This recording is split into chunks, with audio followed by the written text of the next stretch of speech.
Bueno, Bueno, ¿cómo no?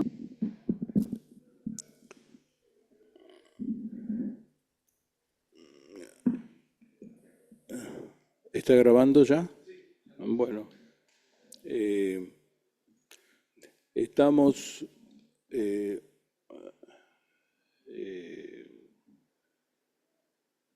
en el tiempo del foro. El tiempo del foro. Este es un tiempo. Es un tiempo, quiere decir que eh, eh, más allá de lo que pueda decir Eduardo, Eduardo está por exponer algo que va a generar preguntas, pero no solamente preguntas, sino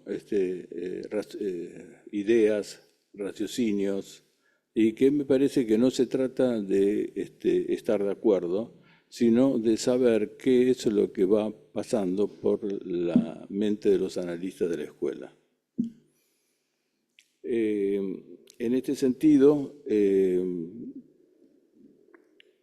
invitamos a Eduardo Gluck, con más de 10 años de pertenencia a la escuela, a este espacio, y bueno, le dejo la palabra y estoy muy contento que haya sido invitado por los 4 componentes que formamos el foro junto a Marcelo Estes y también a Silvia Weinstein y Analía Meclesian.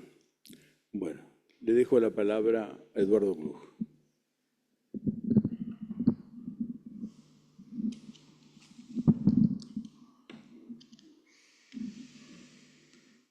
bueno, buenas tardes, buen mediodía a todos. Gracias por la presencia. Gracias por la invitación. Especialmente agradecida por que surge a partir de la escucha de un trabajo presentado en el Lacano, digamos, que interesó y que me resulta muy estimulante que la invitación haya sido por esa vía. Voy a leer una frase nada más, la frase de partida de lo que fue esa presentación en el Lacano, porque me da punto de partida lo que voy a plantear hoy. Dice así: desarrollar un título como El silencio, reflexiones sobre la voz y el campo invocante, implica abordar la noción de silencio no solo como ausencia de sonido, sino como una manifestación estructural que opera ubicándose en el corazón de la experiencia del sujeto hablante. El campo invocante plantea un lugar donde la relación del sujeto con el otro se da a través de la voz y el silencio. Me propongo trabajar el devenir del nombre del Padre en la enseñanza de Lacan a partir de una vía menos frecuentada, pero creo que fundamental, su dimensión invocante. Aquello que hace del nombre del Padre no solo un significante estructural, sino una presencia vocativa, un llamado, un eco que resuena en el cuerpo del sujeto más allá o más acá del sentido. Esta dimensión, como veremos, no desaparece con la pérdida de la centralidad del papel del nombre del Padre como garante estructural, sino que se profundiza. Lo invocante no se funda en lo sonoro. Puede tomar la forma de un silencio que pesa, que espera, que insiste. Es una dimensión que reclama ser pensada desde la estructura misma del sujeto que habla y es hablado.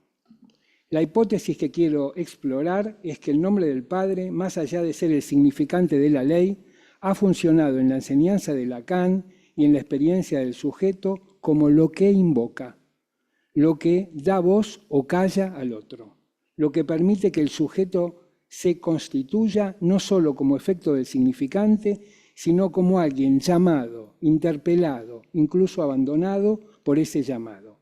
De allí que podamos pensar su dimensión invocante no como opuesta a lo simbólico, sino como su reverso real. Lo que el significante no se reduce al código, sino que se manifiesta como impacto, como demanda dirigida a un otro que no necesariamente responde. Si las necesidades de su reflexión han llevado a Freud a ligar la aparición del padre en cuanto autor de la ley con la muerte, incluso con el asesinato del padre, en tanto ese asesinato es el momento fecundo de la deuda con la que el sujeto se liga por toda la vida con la ley, el padre simbólico, en cuanto que significa esa ley, es, por cierto, el padre muerto. Leyendo a Freud, Lacan plantea la atribución a la paternidad que la atribución a la paternidad no puede ser efecto sino de un puro significante, de un reconocimiento, no del Padre real, sino de lo que la religión nos ha enseñado a invocar como nombre del Padre. Lacan utiliza por primera vez ese término en la cuestión preliminar, escrito con 2 guiones, de manera que rompe el sentido de la frase, nombre, guión, del, guión, Padre. Introduce una fórmula compuesta, no reducible a la referencia paterna empírica ni a la función jurídica o biológica. El guión no indica posesión, sino relación lógica interna, una composición topológica. Un significante que nombra al Padre, pero que también es el Padre, aclarando que no hay ninguna necesidad de un significante para ser Padre, como tampoco para estar muerto, pero sin significante nadie, de padre o de muerto, sabrá nunca nada. El nombre del Padre no es simplemente el nombre que se da al Padre, como si Padre fuera un individuo, tampoco es un significante entre otros, es un significante que funda el campo mismo del significante. En tanto, nombra lo que no puede decirse directamente, la ley, a la vez que sostiene el lugar del otro como posibilidad de respuesta. Introduce el corte que funda el deseo, metáfora paterna. El nombre del Padre es una articulación simbólica del deseo, la ley y el goce. ¿Qué efectos tiene el guión que aparece en la Escritura? Diferencia el Padre simbólico y el Padre real.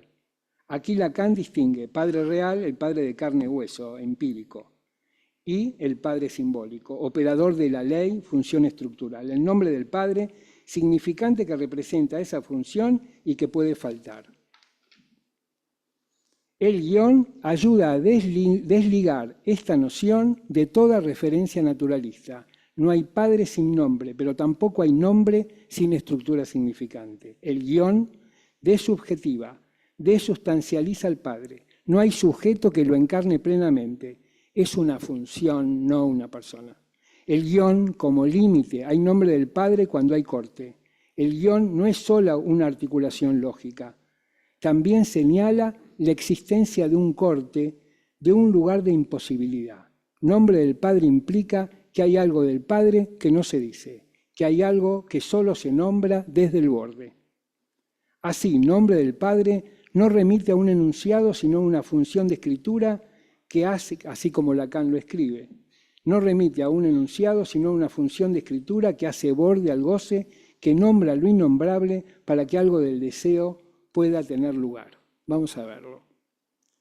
Por otro lado, Lacan afirma que la religión nos ha enseñado a invocar como nombre del Padre.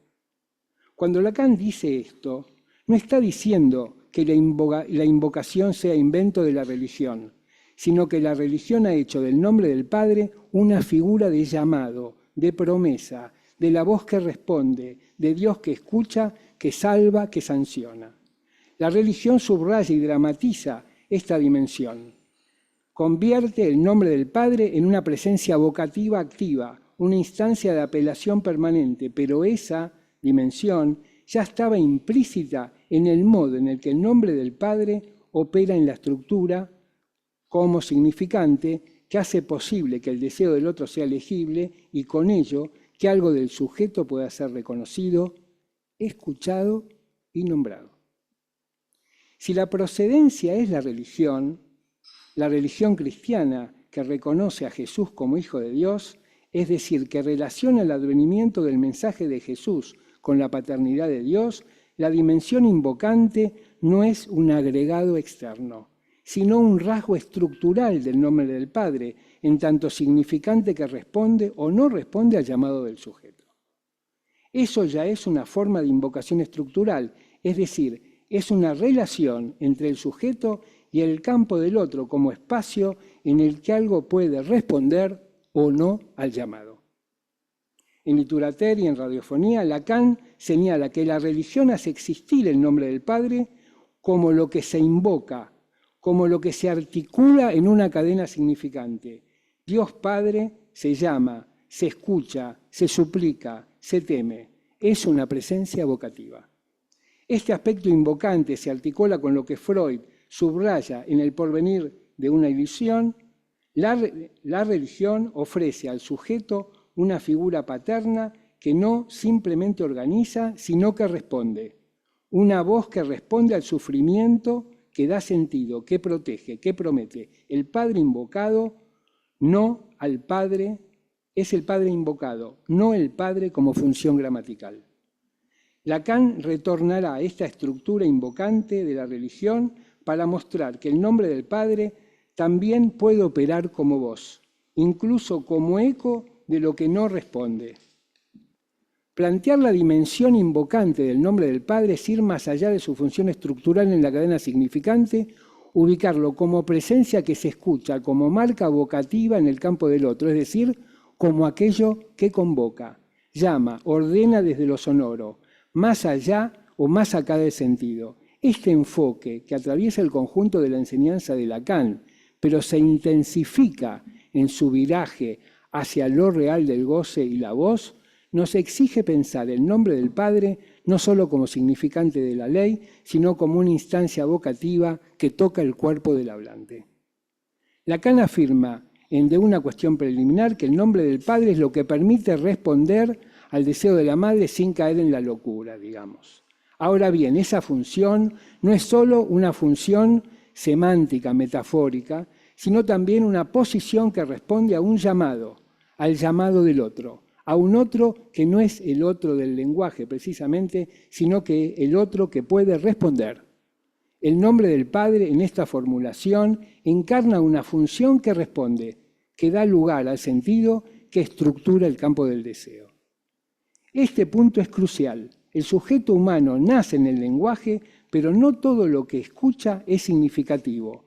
Necesita que haya una respuesta estructural a su demanda, algo que delimite el goce materno y lo convierta en un deseo legible. Esa función la cumple el nombre del Padre, no tanto porque diga algo, sino porque hace posible que algo se diga.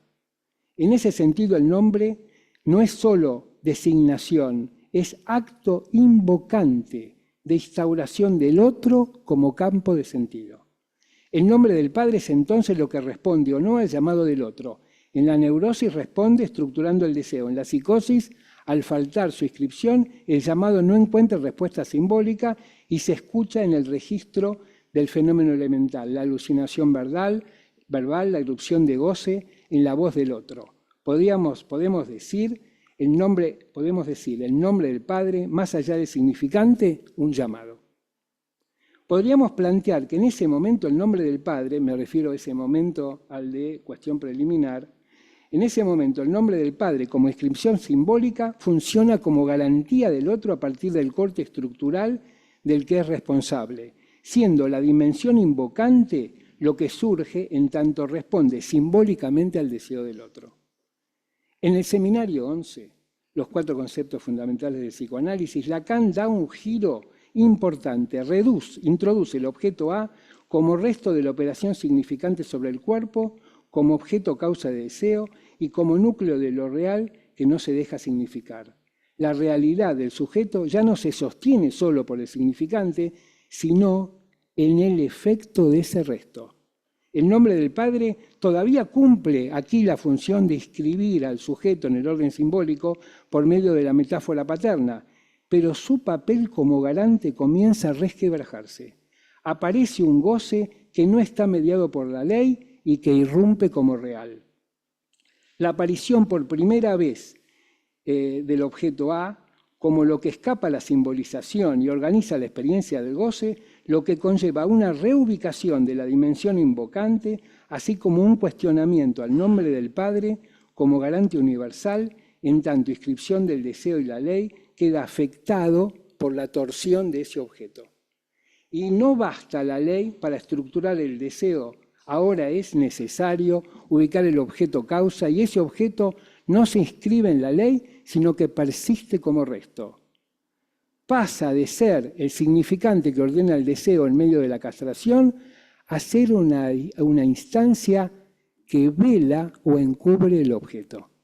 La realidad significada por el nombre del Padre está sostenida por una operación que negativiza el objeto y que solo mediante el retorno sintomático podrá ser tratada.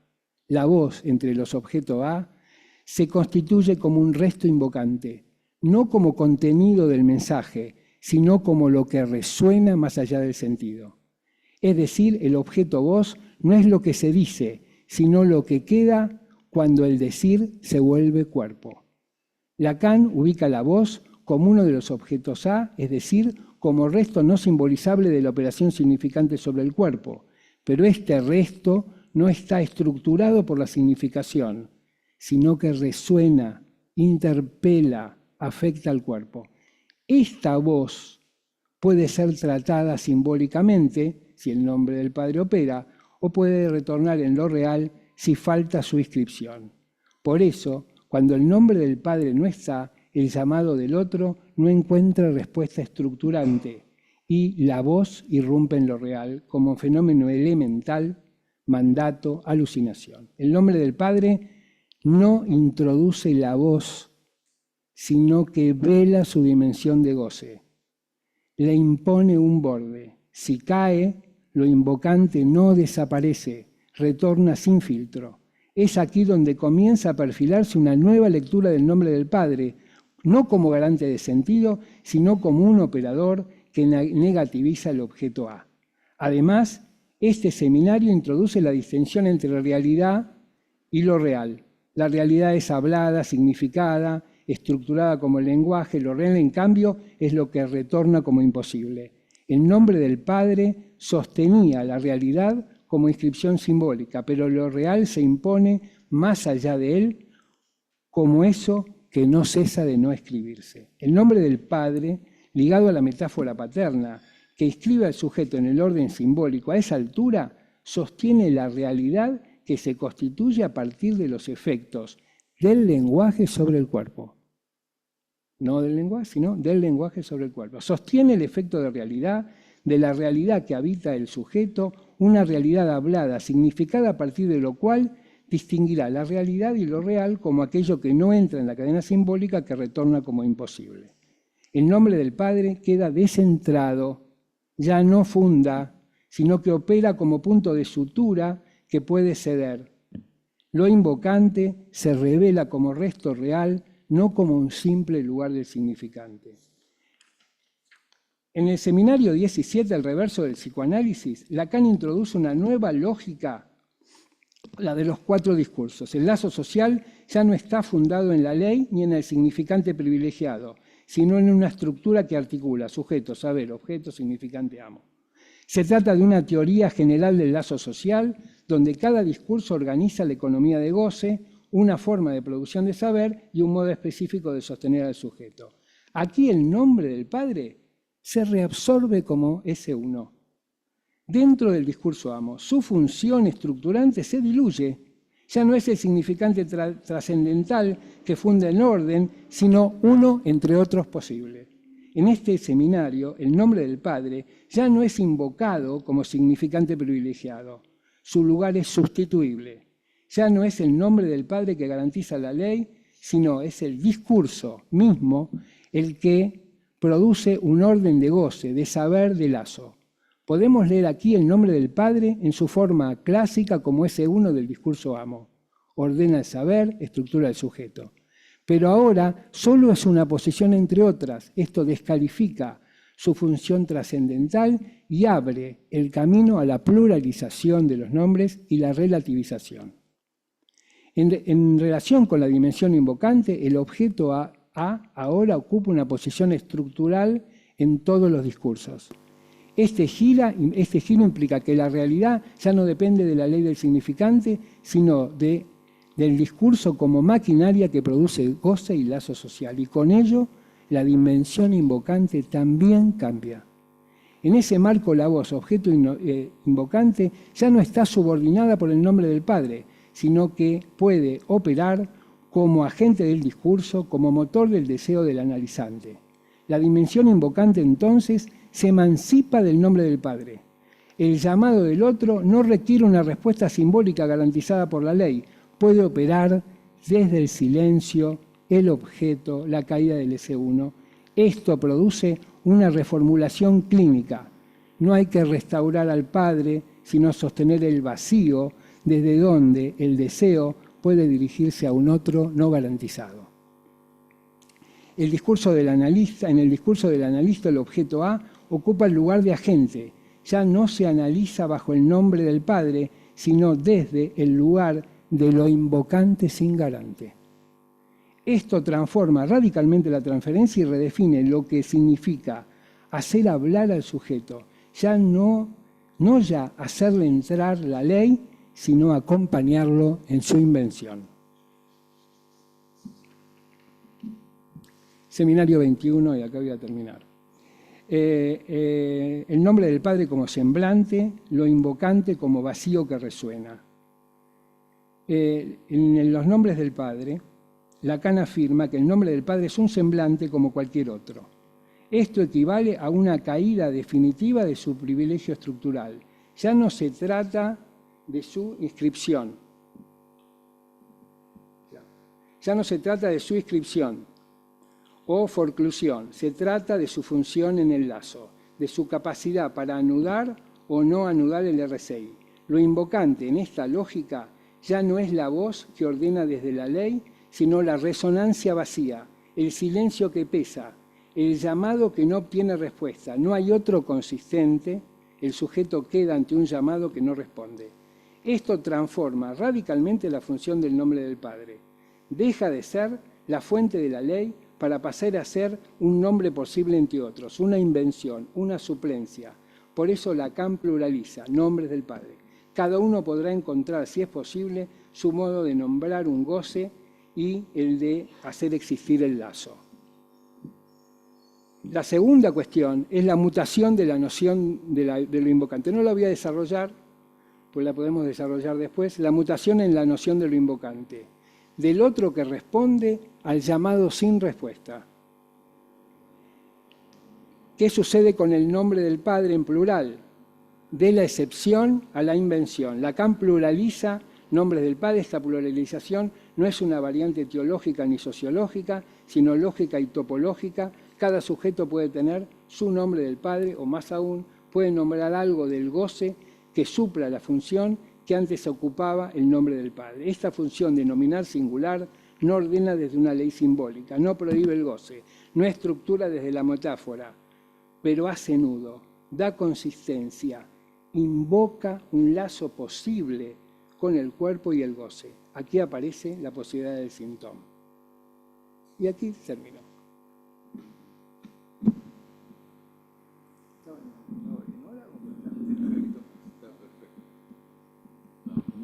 Está perfecto en el tiempo. Bueno, me toca primero hacer un brevísimo comentario, pero lo único que puedo decir es que es muy amplio lo que planteó Eduardo y toca demasiadas aristas que me parece que simplemente las iba a delinear. Primero el silencio, ¿no?, que está en el mismo lugar de la voz y del superyo.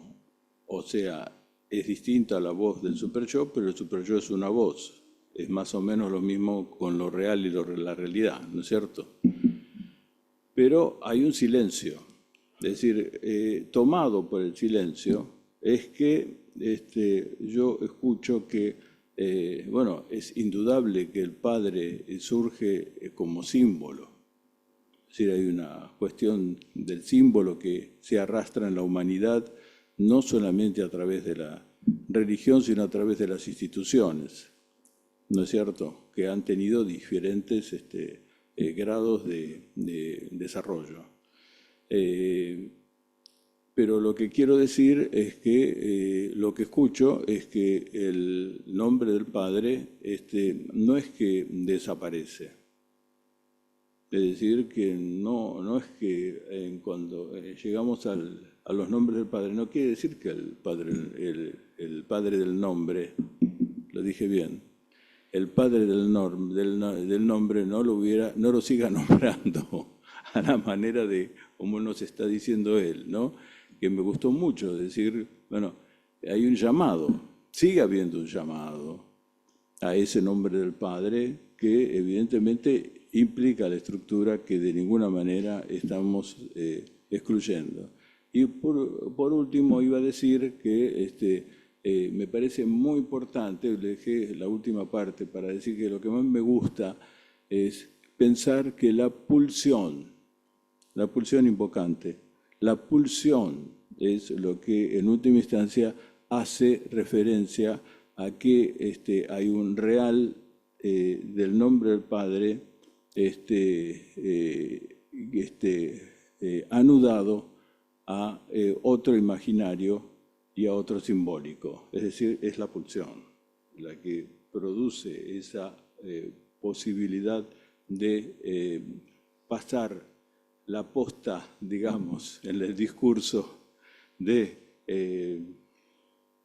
el nombre del Padre constituido como símbolo que no era posible discutir, como tampoco se podía discutir la ley de Cronos, ¿no? O la ley de quién fuera, de Poseidón también se circuló por acá alguna vez también de Júpiter, ¿no?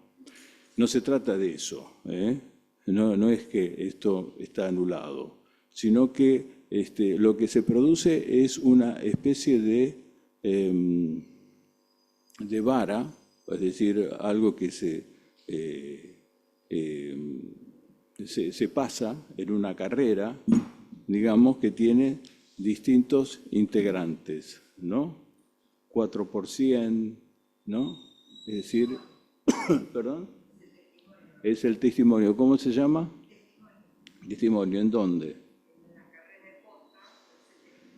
Dice Beatriz Bernard que en las carreras de posta hay un testimonio que se pasa de un corredor a otro. El nombre del Padre sustituido por esto social, ese lazo social que es lo más importante que tiene el discurso. Eso es Lacan de Letourdi. O sea que es inapelable. No es inapelable, es que tenemos que ampliarlo, tenemos que decir qué es todo esto.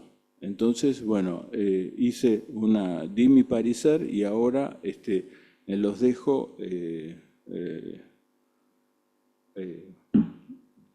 les dejo la palabra.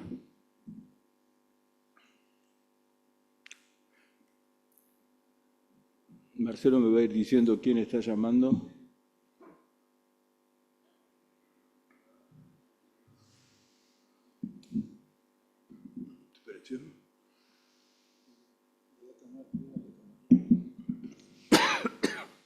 Perdón, yo levanté la mano, pero no me andan las reacciones, me parece.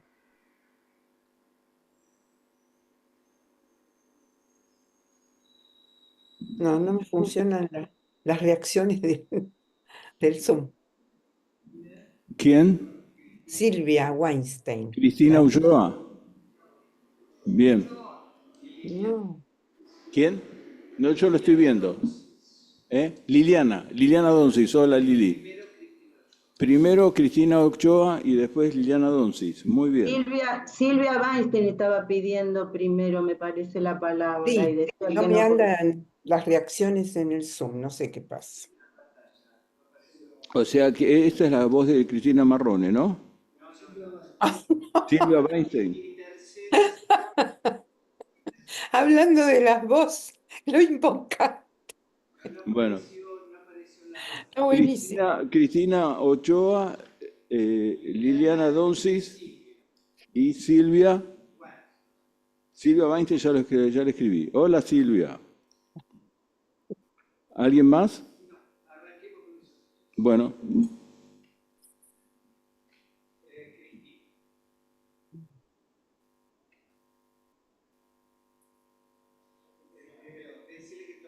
Cristina está muteada.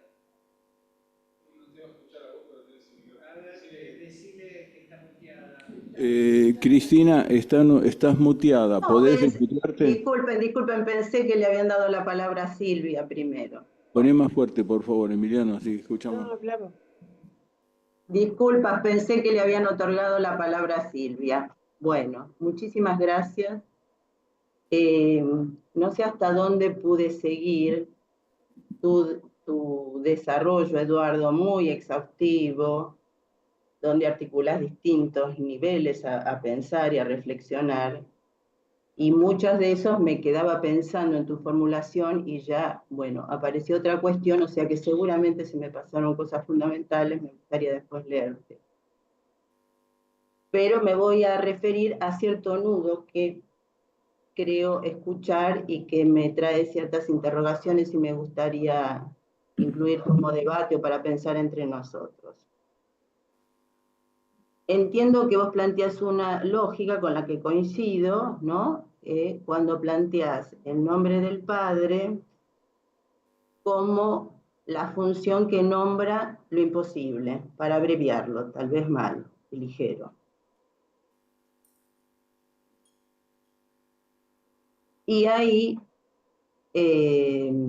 después haces una articulación entre lo que sería, lo que retorna como voz que responde en relación a eso imposible, y lo planteas articulándolo como causa de deseo o condición de lo que sería la vertiente deseante. Ahí, sin meterme demasiado en todo esto que digo, fuiste muy exhaustivo y seguramente cosas se me perdieron, se me arman dos líneas para pensar y de interrogación. Una, me pareció que homologabas a la como objeto causa y como resto. No sé si escuché bien, o cómo pensás, ¿no? Estas dos dimensiones que me parece que merecen ser diferenciadas. Me parece que la posibilidad de que el resto advenga como causa sería la condición de la vertiente deseante, pero bueno, es una pregunta, y pedirte también un desarrollo en relación a esto. La otra cuestión es lo que anudas como ese lugar que hace existir la función que dijiste que no tiene que ver precisamente con ningún personaje, pero sin embargo aparece esta dimensión donde se hace existir esa función y la anudas con la religión, de acuerdo. Pero entonces, esa dimensión de hacer existir lo que en realidad es el nombre de un imposible, ¿no es ya una vertiente fantasmática? Digo, esta vertiente de hacer existir, Lacan lo dice en algún momento como realizar lo simbólico de lo imaginario, la religión, ¿no?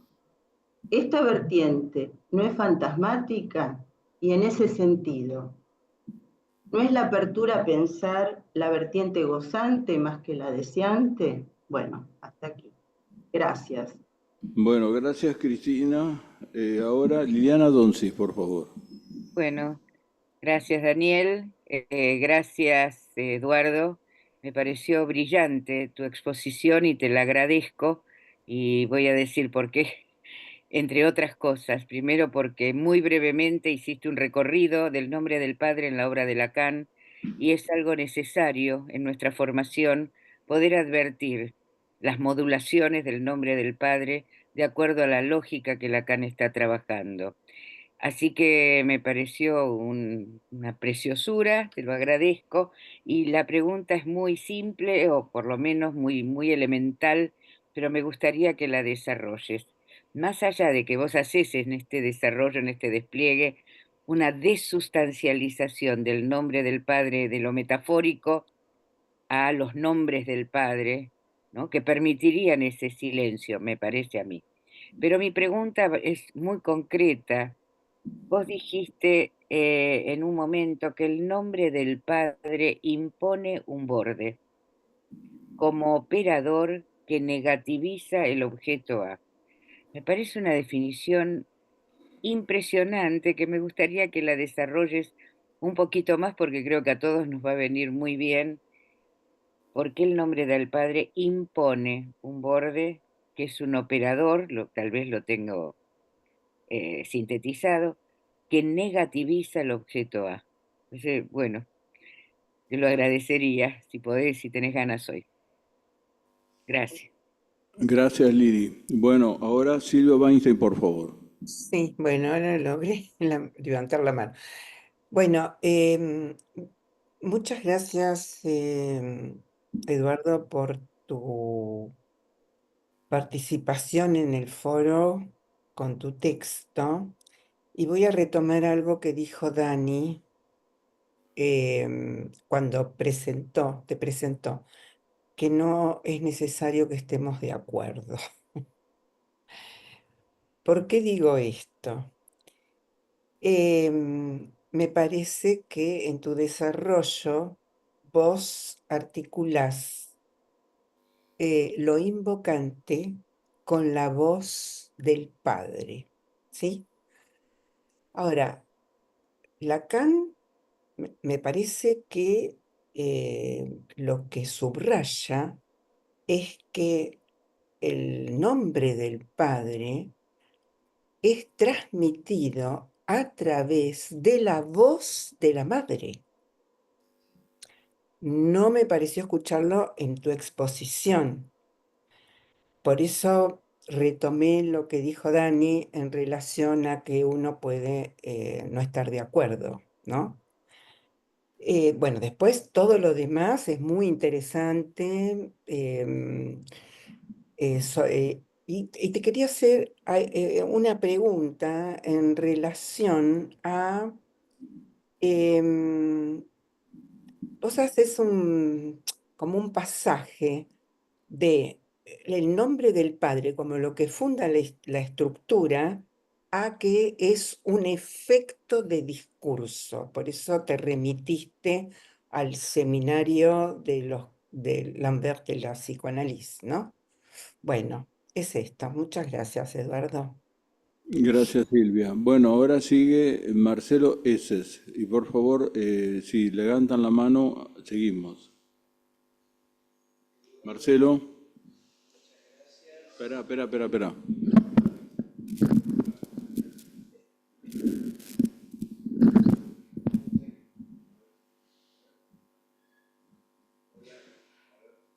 Hola, Eduardo. Muchísimas gracias por tu transmisión, una exquisitez a mi gusto de tu desarrollo.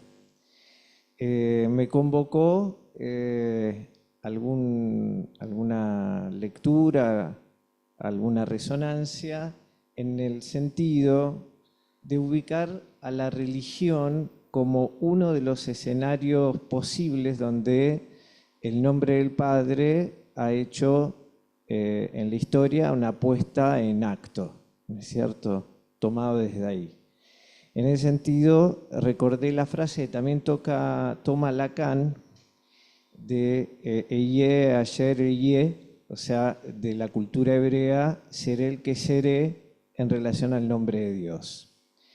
Yo la tengo leída desde hace tiempo, pensándola, y a mi gusto siguiendo como una lógica de Recanati, de donde el primer término no tendría equivalencia con el segundo, el primer IE no sería equivalente al segundo IE. Tomo tu trabajo que has desplegado en relación a la invocación, y me atrevería a decir algo así de esta frase, como que la voz llama al nombre. Y en ese sentido, en la historia hebrea, Dios deja de hablar y queda como su heredero la letra, ¿no? Y luego lo invocante sería el shofar en alguna festividad.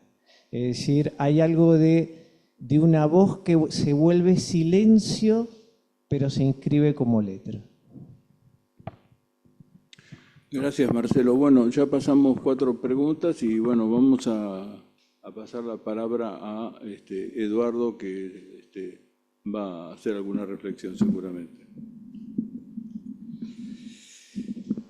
Bueno, muy buenas las preguntas, porque exactamente yo en algunos casos no había planteado yo la pregunta. No es lo mismo la dimensión invocante que la función invocante. La dimensión invocante es la de la pulsión, pero la función invocante no es la de la pulsión. Es lo que resta del nombre del Padre, aún a pesar de todos los descentramientos a lo que ha sido, digamos, llevado por el desarrollo de Lacan. Entonces, lo que inicialmente parece que el nombre del Padre sostiene la invocación, parece después que al final es la invocación la que sostiene el nombre del Padre. En última instancia es algo del orden de esa llamada, el shofar, perfecto, ¿no? La cuestión del shofar está muy bien ubicada ahí. Entonces, está claro, digamos, que una cosa es el nombre del Padre y su función invocante, y otra cosa es la pulsión, digamos, el objeto, voz, ¿no? en el registro de la pulsión. Uno está totalmente incluido en el otro está, digamos, por afuera del campo del otro. Esa es una cuestión que quería plantear. La segunda es si se trata del deseo o se trata del goce. Entonces, lo que digo es, en el trabajo quizás no está lo suficientemente planteado, hay un ida y vuelta. Del ida es atinente al deseo, de vuelta es atinente al goce. Es decir, de ida en relación a la operación, el objeto A queda como resto de la operación del sujeto en el campo del otro, queda como resto, no es causa ahí, digamos.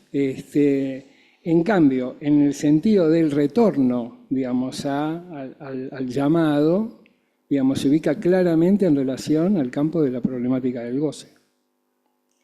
Es decir, por eso me parece que lo que en un momento, digamos, está planteado como resto, en relación a la vuelta entre el sujeto y el otro, digamos, está planteado en relación como a la búsqueda de goce, al llamado atinente al goce. A ver si había alguna cuestión más.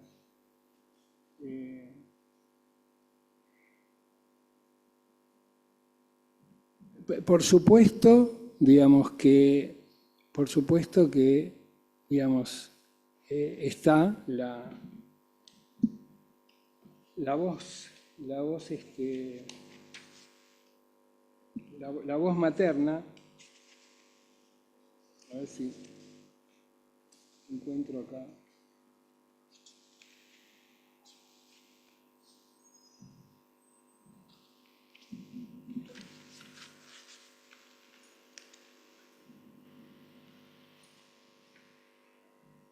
Si quieren ir planteando otra pregunta, yo después la retomo.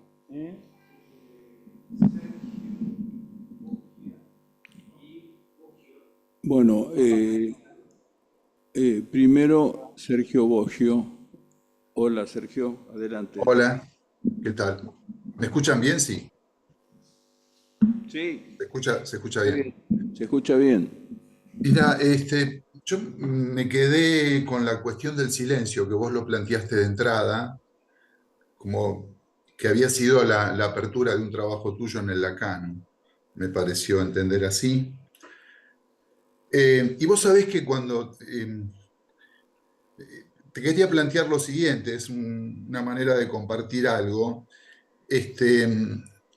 Winnicott consideraba que el silencio en algunos pacientes no era una señal de resistencia. Y tiene un artículo que siempre me resultó interesante, que se llama La capacidad de estar a solas. Entonces, el planteo de Winnicott es que para que un sujeto pueda estar en silencio y a solas, dice, tiene que haber, eso dice Winnicott, tiene que haber, remite a una primera experiencia de satisfacción y una experiencia singular de satisfacción, y lo plantea en términos de un infans, en un espacio determinado, donde alguien está allí, un adulto, alguien que ejerce una función de cuidado, pero que no está como metiéndose de más o como es entrometerse, ¿no? Intrusivamente. El chico repite entonces algún juego, alguna situación, camina, se levanta, se cae, vuelve, y dice Winnicott que en algún momento hay para ese niño una experiencia singular de satisfacción que de alguna manera se da en soledad y en ese momento, ¿no? En un silencio también. Así que bueno, quería compartirte esto y no sé cómo lo podés articular, si es que es articulable a lo que vos desarrollaste. Eso es. Gracias, Sergio. Ahora, Mariela Westcamp, por favor. A ver, iba pensando muchas cosas, estoy tratando de organizarlas, porque bueno, había pensado en esta cuestión que traía Lacan del shofar que comentabas, ¿no? Cómo, digamos, aparece acá este sonido que se impone más allá de la palabra, funcionando, ¿no? Como una pura invocación, ¿no? Y bueno, que la pulsión invocante, por otra parte, no es un fenómeno acústico, ¿no? Y que para que la voz se escuche, tiene que resonar en el vacío del otro, ¿no? Que es el vaciamiento del ruido lo que permite al cuerpo, bueno, hablamos de voz, el goce de la lengua, ¿no? Por eso, digamos, es posible que esto se organice cuando resuena en el vacío del otro, ¿no? Em, yo pensaba en ese sentido, en que el armado del circuito invocante se vincula con este primer tiempo de la identificación a lo real del otro real, en la cual se produce este vacío que permite a su vez que el lenguaje devenga simbólico. Pensé esto a partir de lo que decías, Eduardo, de la diferenciación de función invocante. La función invocante no es la de la pulsión y que la invocación sostiene al nombre del Padre, ¿no? Pensaba no sé si es claro lo que estoy diciendo, pero que la incorporación de este vacío va a permitir que el lenguaje devenga simbólico, ¿no? Y que la incorporación de la langue, ¿no? De la lengua materna, produce este traumatismo que transforma al soma en cuerpo. Entonces, para que la pulsión invocante se organice, el cuerpo goza de este objeto voz.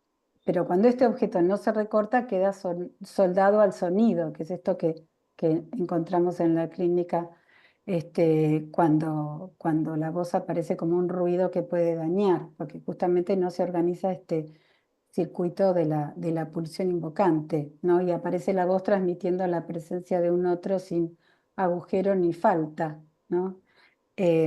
Bueno, no sé, se me ocurría esto con relación a a la cuestión de la función invocante y de la pulsión invocante, y de distinguir estas dos cuestiones.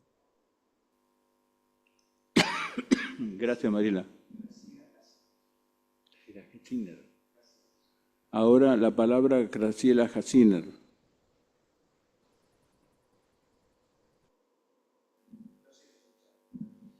Bueno, Ahora, sí, muchas gracias, Eduardo. Realmente, como dijeron, un recorrido exquisito el tuyo. Pero quería subrayar algo que me interesó mucho y hacerte una pregunta, que es las consecuencias clínicas de cómo vos lees estas cuestiones. Por ejemplo, una de las consecuencias clínicas, vos decís, no se trata en la dirección de la cura, si te entendí bien, de restaurar a un padre, por ejemplo. Pero a mí me preocupa otra cuestión que quería conversar contigo. Eh, ¿Vos no pensás, Eduardo, que en el lazo social al que vos te referís, y en la subjetividad actual de la época, hay una fuerte tendencia a que el nombre del padre sea uno más, y que resulta importante, me parece, en nuestra posición como analistas, en la clínica que sostenemos, cómo leemos esta cuestión, sobre todo en el así llamado último Lacan, o ultimísimo de los últimos tiempos, 73-74, ¿no? Los nombres del padre. Y a mí me llamó la atención en el texto con que vos convocás al foro, lo leí detenidamente, y ponés que es un momento decisivo en la enseñanza de Lacan, donde la figura del nombre del padre es radicalmente desplazada. Y me parece un riesgo en las curas que dirigimos, en nuestra práctica, con los pacientes, con los analizantes, ¿no? En respecto al lazo social y la subjetividad de la época. O sea, ¿cómo leemos esto? ¿Qué quiere decir que es radicalmente desplazada? Y yo lo linkeo con algo que dijiste, que es tu modo de leer, obviamente, los nombres del padre, de que pasa a ser uno más. Y ese es un núcleo complicadísimo en la clínica de todos los días y a mi gusto en la subjetividad de la época. Así que te agradecería mucho, Eduardo, porque me encanta charlar contigo. Estuvimos tantos años en un cártel con Daniel Paola, contigo y con Alejandra Rodrigo, entrañables. Así que me gustaría conversar este tema que me parece que hace el carozo de nuestra posición como psicoanalistas, no solo en la práctica clínica, sino ante el lazo social. Nada más, gracias. bueno, gracias, Graciela. Acá me están señalando algo en silencio, digamos, como corresponde, digamos, en silencio, me están mostrando gestos. José Suberman, por favor. Sí, muchas gracias. Gracias, Eduardo. Sí, estoy de acuerdo con lo que decía Graciela recién, y por eso traigo lo de ir más allá del Padre después de servirse de Él. Es decir, hay un más allá del Padre, hay los nombres del Padre, pero después de haberse servido Él. No es sin el nombre del Padre, porque desde la familia, es el primer artículo de Lacan, él viene señalando que la disminución de la presencia del nombre del Padre, del valor de la palabra del Padre, es la característica de la época. Es decir, lo leemos pérdida de ideales, ¿cierto? Que fue lo que era lo más sostenible de nuestra juventud. Había ideales, que no haya ideales, digamos, forma parte de la caída del nombre del Padre y una presencia del discurso capitalista. Entonces, una cuestión. La otra cuestión que me sugirió lo que decía Marcelo, de que ya en el significante, ya en el grafo, donde entra significante se pierde voz. Es una referencia a la voz del superyo. Es decir, aún en la religión judía, donde todo el valor es el de la letra de la Torá, digamos, no deja de existir el shofar, que una vez por año conmueve tanto a los creyentes como la voz de Dios. Es decir, la voz no se apaga, pero no solamente retorna en la forclusión del nombre del Padre, en las alucinaciones auditivas, sino también cotidianamente en nuestro superyo. El superyo no queda abolido en el fin del análisis, como podemos testimoniar casi todos, ¿cierto? Y una última cosa, me pareció muy oportuna la referencia al silencio en todo sentido de la lectura. O para hacerlo más gráfico diría, no hay música sin silencios, como comprobó cualquiera que alguna vez leyó una partitura. Bueno, gracias. No, gracias a vos. Ahora ve a Bernard. Le alcanzo el micrófono.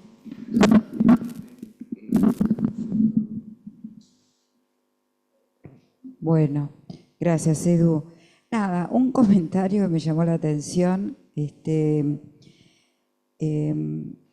Cuando hablas del nombre del Padre, hablaste de funda el campo mismo de significantes. Después hablas de la función de escritura que hace borde. También dijiste que hace posible que algo se diga. Y tomaste el tema del guión. Y a mí me resonó lo del guión, algo que está guionado, no necesariamente escrito, pero que es imprescindible para que se pueda poner en escena. Y busqué en francés, como se dice guión, y es escenario. Entonces, écrire de escenar. Hay algo que se pone en escena, pero que no está escrito, pero en el que hay un guión y que es imprescindible que esté. Me llamó la atención lo de guión, nada más. Bueno, le paso la palabra a Eduardo. Voy a contestarle a José y en resonancia a Graciela. Una de las cosas que no quise decir cuando hablaba del devenir del nombre del Padre es que estaba hablando de cómo nos servimos de Él. Digo, el descentramiento estructural en el sentido de soporte de la estructura que se produce con el nombre del Padre no quiere decir que el nombre del Padre no cumpla un papel fundamental en cada momento, en tanto en cuanto nos servimos de Él. Y estuve diciendo, digamos, cómo pensando cuando lo iba haciendo el trabajo, en cada seminario, cuál era el devenir de ese nombre del Padre, no en el sentido de que, digamos, su pérdida de su función estructural permitió otras cuestiones, digamos, que se van yendo hacia el lado de lo real y dándole un lugar a lo real y al goce.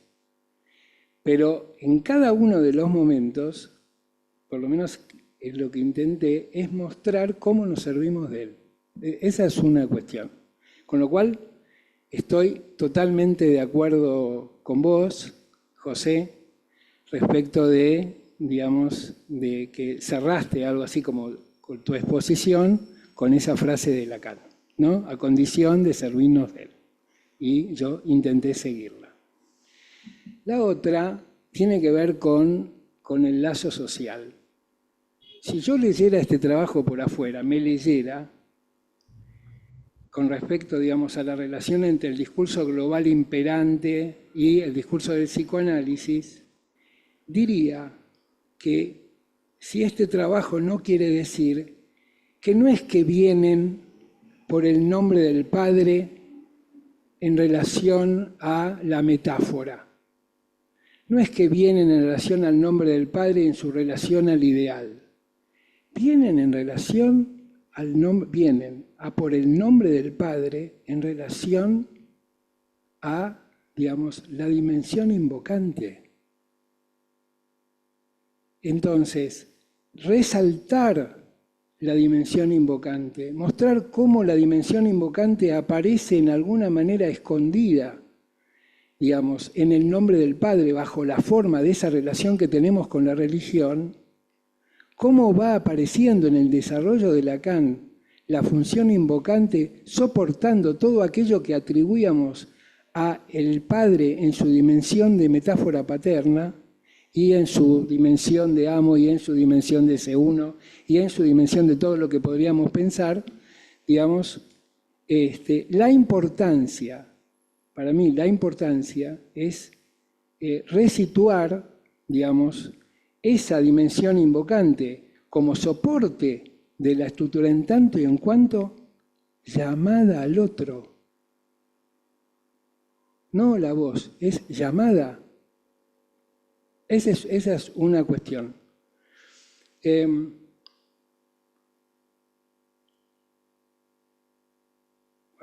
tenía otra más, pero se me fue.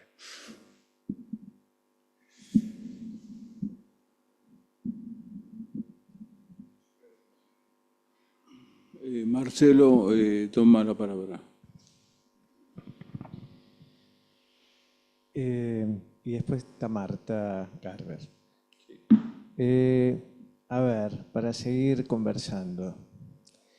Y tomando también la ubicación que trae Graciela Hassiner y José, a mí, a ver, algo que me complica, sin tenerlo para nada claro, pero me complica, y es cómo el psicoanálisis, por un lado, gracias al desarrollo de Lacan, podemos tomar el camino de la lógica, la lingüística, la topología, y podemos desarrollar nuestros términos en el orden y con el estatus de funciones, y por otro lado, padecemos de una pregnancia semántica, de un peso semántico donde las funciones nunca quedan de alguna manera con la pérdida de la carga del sentido de lo edípico. En ese sentido, nombre del padre, deseo de la madre, cuando son funciones del otro, de lo legalizante, del nombrar, donde ahí la pregunta es, ¿cuánto se nos impregna, producto de lo estructural del desamparo, también una lógica de la religión? De alguna manera, si el nombrar puede prescindir de lo paterno, es la caída de la, digamos, vulnerabilizaría la estructura, todo nombrar, de alguna manera que haga metáfora o que haga función de nudo, portaría la dimensión del padre o la semántica edípica prima. Te hago una cosita, ¿puedo? Una cosita. Porque se me va, es una lástima que si se me olvida. Lacan habla de nombrar al acto invocante. El nombrar no es ponerle nombre. El nombrar atañe al acto invocante. Entonces, ahí encontramos la importancia de, podemos decir, bueno, ahora lo importante es nombrar, pero lo importante es nombrar en tanto y en cuanto se ponga en juego esa función invocante que determina que eso nombrado sea parte de ese acto invocante. Segunda cuestión que quiero decirla, y es el significante del nombre, el nombre del Padre, Lacan lo dice explícitamente, hay que leerlo como una invocación. Los guioncitos que hay separando, digamos, si producen algo y permiten pensar un montón de cosas respecto de qué quieren decir esos guioncitos, digamos, se releen cuando Lacan aconseja leer ese invento escrito, esa escritura, en términos de una invocación. Es decir, estar llamando es algo que implica estar llamando al Padre. Nombre del Padre, leerlo como invocación. Una cuestión más es Jesús en la cruz, acá estamos en la Pascua y ahí vamos a coincidir con algunas cosas, pero bueno, Jesús en la cruz dice, digo, también es una época, para la época, Jesús en la cruz dice, ya en el final de su fuerza, dice, Padre, me has abandonado. Silencio, no responde.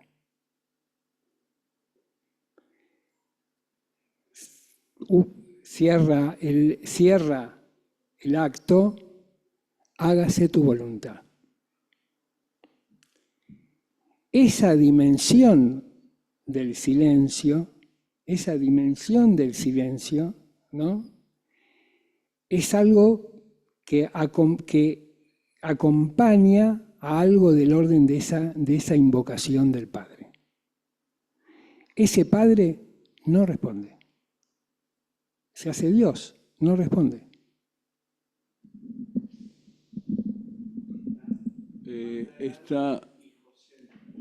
Bueno, primero Marta Gaber. Adelante, Marta. Bueno, cada intervención hace que cambie lo que quería decir, porque se van aportando elementos para continuar pensando esta cuestión de la función del nombre del Padre, pero además la invocación.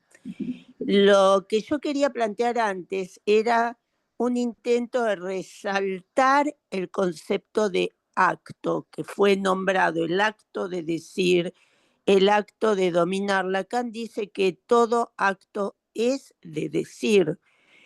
Ahora, ¿qué se dice y qué función tiene ese decir hará que tenga consecuencias o no? Me parece que si es acto es porque tiene función de corte y precipita que se articule algo diferente. Recién cuando te estaba escuchando, Eduardo, pensaba la diferencia entre invocar y convocar, ¿sí? Que los dos términos tienen, digamos, la segunda parte sumado a un prefijo.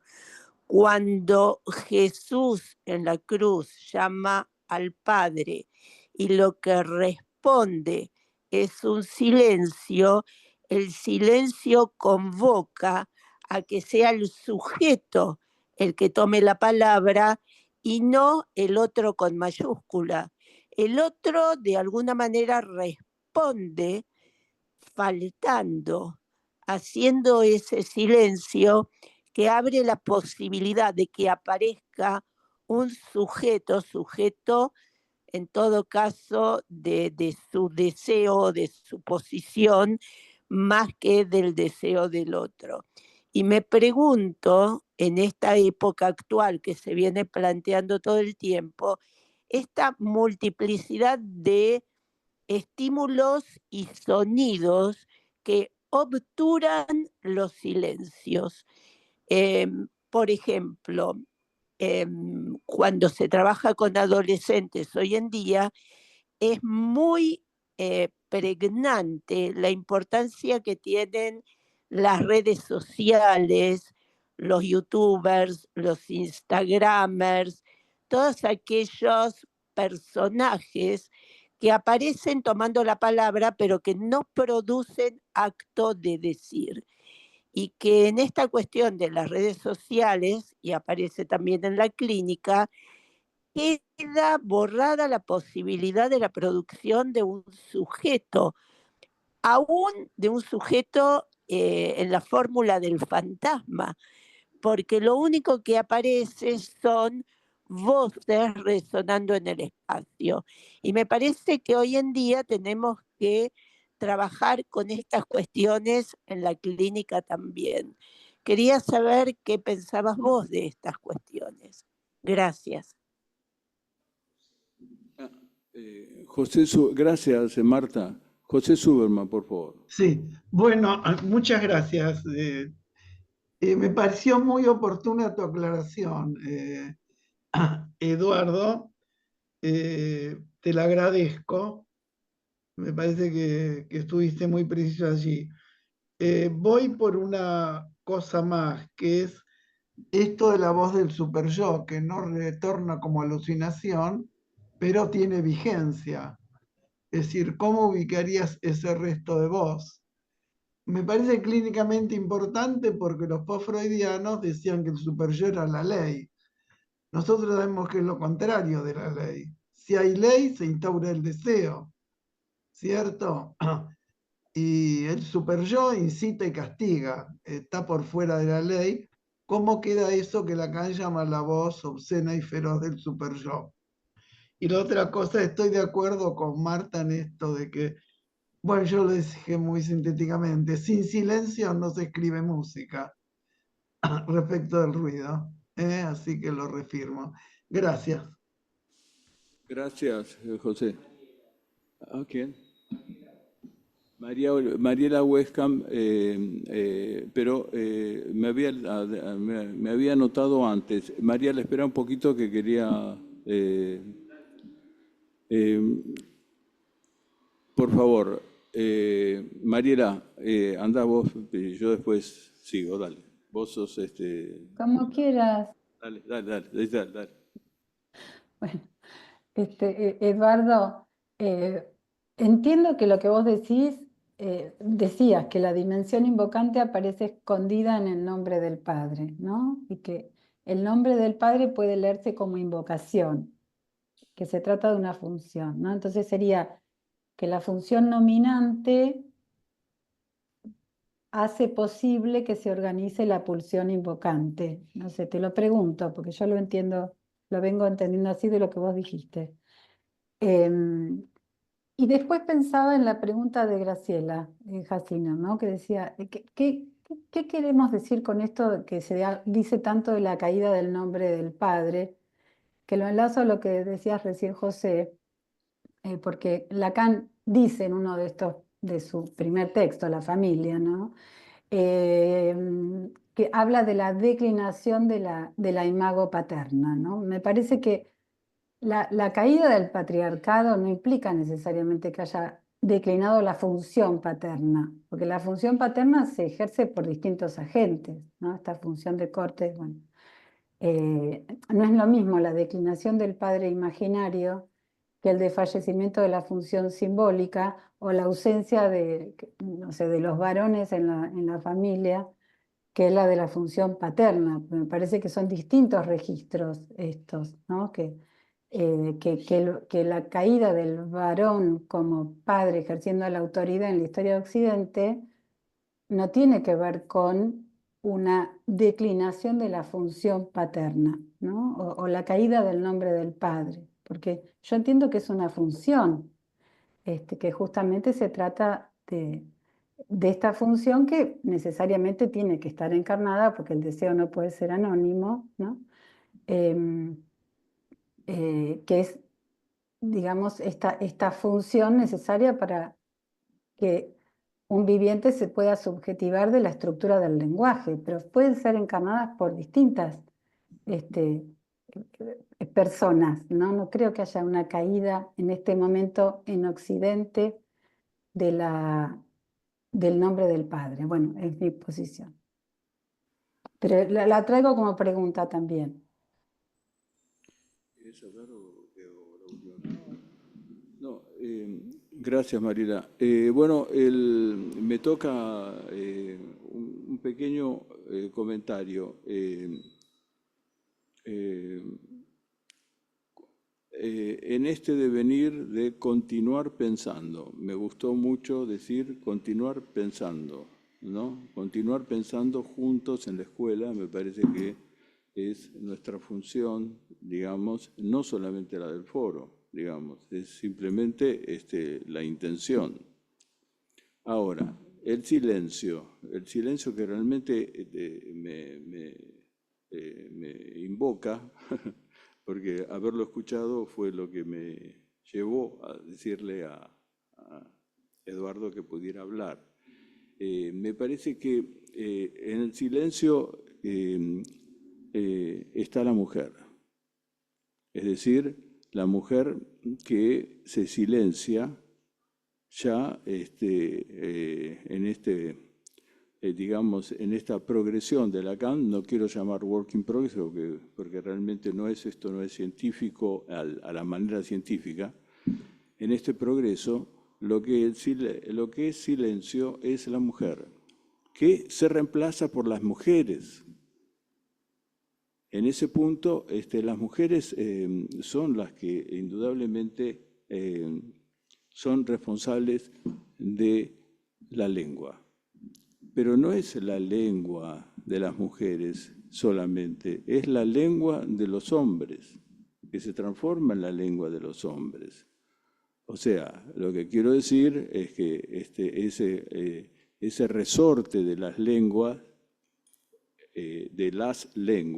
porque hay muchas, pero hay un resorte que es la lengua en el lenguaje. Eso me parece que es directamente específico, no es específico, es índice, por decir así, de que están las mujeres en el nombre del Padre. Es decir, cuando hablamos de la metáfora del nombre del Padre y cuando hablamos de los nombres del Padre, no es que las mujeres están excluidas, que los hombres están excluidos, o que están excluidos los que se llamen como se llamen, no binarios. No están excluidos, de ninguna manera. Ahora, eso es lo que parece ser que se empieza a pensar, y el punto es que cuando se habla del nombre del Padre, hay una metáfora que también le pertenece a las mujeres. Y van a decir, bueno, pero es distinto porque somos tachadas. Sí, pero no es que el significante del nombre del Padre no está formando una metáfora para las mujeres también. Las mujeres. Para la mujer no. Por eso se silencia. Ahora, con respecto al fantasma, el fantasma no deja de existir. No es que uno empieza la obra de Lacan con el A mayúscula y la termina sin el A mayúscula. No, es un A distinto, porque siempre el A es distinto de otro A, desde el inicio de la obra de Lacan. Desde el inicio de la obra de Lacan, el A es distinto del otro A. Y eso termina siendo también en acto la obra de Lacan. Un A que termina siendo otro A. Ahora, donde efectivamente los nombres del Padre también incumbe a las mujeres, donde también estamos incluidos los hombres. Bueno, eso quería decir.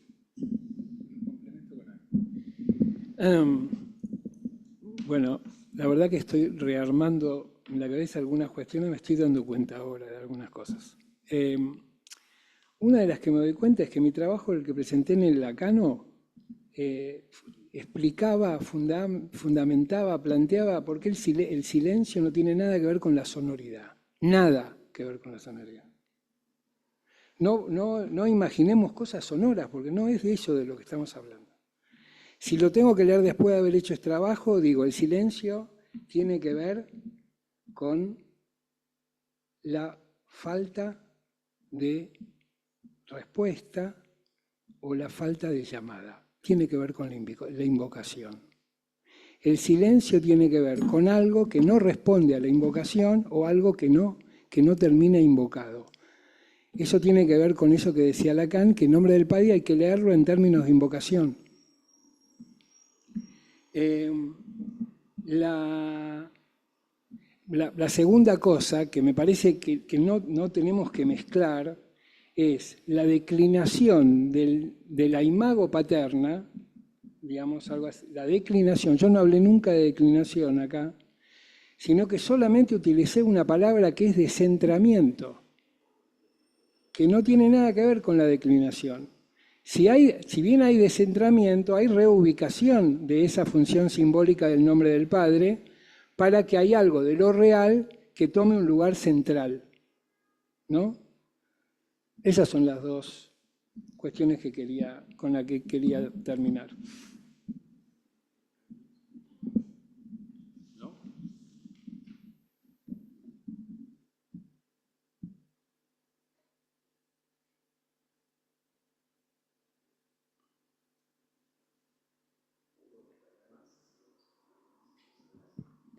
Bueno, aprovecho un comentario más. Que el significante, la falta del otro, es áfono. Simplemente eso.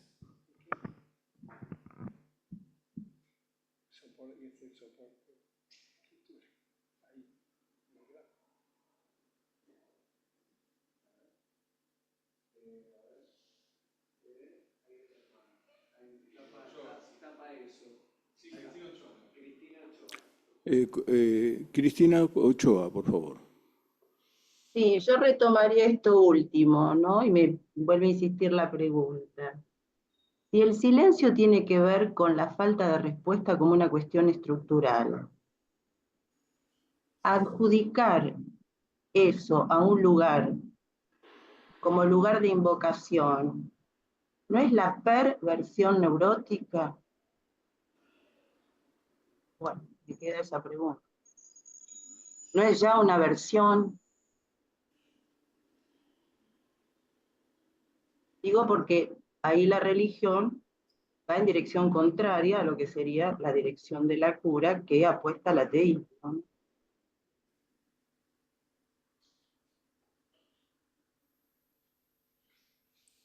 Bueno, gracias, Cristina. ¿Algo más? ¿Querés cerrar? No, sí, solamente que el silencio no es el lugar de la invocación. La invocación, el silencio no es el lugar de la invocación. Ah, claro. Por eso mismo. No, por eso digo lo que decía. Por eso mismo. Que el silencio, lo que está planteando la dimensión del silencio es que, digamos, hay algo que funciona una cosa es que vos digas que la función invocante, digamos, es algo inherente al nombre del Padre. Es decir, acá está planteado así, es algo inherente al nombre del Padre. Es decir, no es que nos olvidamos del nombre del Padre porque estamos hablando de la invocación. Es como lo esencial del nombre del Padre. No, es decir, lo que se descentra es que no es la metáfora, no es la realidad que produce la metáfora, no es eso lo esencial del nombre del Padre. Estamos en el lugar del nombre del Padre, así como lo escribe Lacan, cuando, en última instancia, sea lo que sea que pase con todas las formas que puede tener real, simbólico, imaginario el Padre, hay algo, digamos, que es sucaroso, que es la función invocante. Entonces, cuando yo digo ¿qué es el silencio puede ser la falta de esa función invocante, o puede decir la falta de la llamada, o puede ser, digamos, la falta de la respuesta, pero también puede ser el agujero. Depende, digamos, el agujero, que tan lindo lo planteaste, digamos, se planteó, digamos, en relación a Padre, me has abandonado, de invocación, de invocar y convocar, tan bien planteado, tan lindo que lo escuché, donde el agujero ahí, digamos, permite la respuesta del sujeto, es decir, permite algo que tiene que ver con el lazo. Porque el lazo es algo que se articula alrededor de un agujero, de una falta. No es algo que se vincula, no es un vínculo que tiene que ver con los significantes de uno o del otro. Tiene que ver con algo que bordea un agujero, digamos, en relación a la construcción de ese lazo con el otro. Bueno, somos pocos, pero podemos hacer un abrazo para decir, muy bien. Muy bien, Eduardo. Bueno, seguimos. Gracias. La próxima, el tercer martes de mayo. Hasta luego. Chao. ¿Y cómo se eso del silencio da lugar